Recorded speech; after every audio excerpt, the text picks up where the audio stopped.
we've got 5-6 weeks of the window left. I think it's more likely that he does. But if he stays at United, he's going to have to accept that he can't be playing every week. And I think Ten Hag has to plan for the future because, listen, I wouldn't want to rely on Anthony Martial and Marcus Rashford to score the goals. I think they've let United down often enough now. But they are young, they are the future.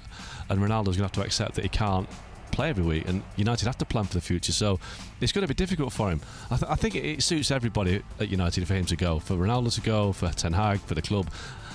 They will find a way. The clubs always find a way. It's very rare that a player stays when he's not wanted and a club keep a player that doesn't want to. They're paying him so much money, it makes no sense for United to keep him, so I think they will find a way. There'll be a club that emerges, but we're not even in August yet, and that's the thing. I think by the time we get to the end of August, then that's when people start panicking. They need a goal scorer, and United need to clear the wage bill. So I think he will move.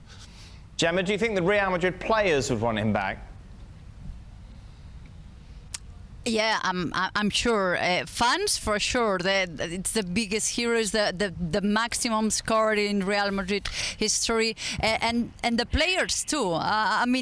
Even Karim Benzema, that they could be maybe not competing because they show they had such a good understanding when they played together, and he's a player that even though about you were talking about the ego or his personality, he was such a team player and an important player for Real Madrid history. So I'm sure, good players, they always want to play with the best players, but it will have to be with an attitude. He will have to adapt so much to the conditions. And Real Madrid are playing their cards, saying, no, we already made all the signings. And President Florentino Perez, he can put a name there, Sergio Ramos. There is no such a big legend like Sergio Ramos, and Florentino Perez, his hand didn't shake to kick him out when he didn't want to accept absolutely all the conditions he needed for the club. It would be the same with Cristiano Ronaldo. It will be not easy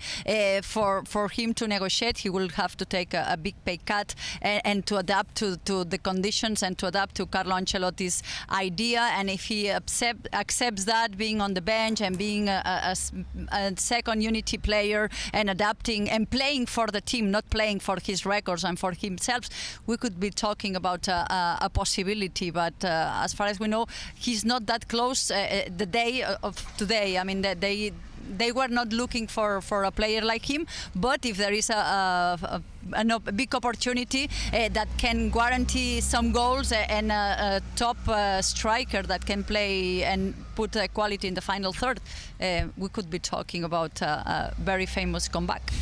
It's going to be interesting to see how things play out. Of course, we're just, under 2 weeks away from the season starting. The curtain raiser in England will see Liverpool take on Manchester City in the Community Shield, which is live on Saturday.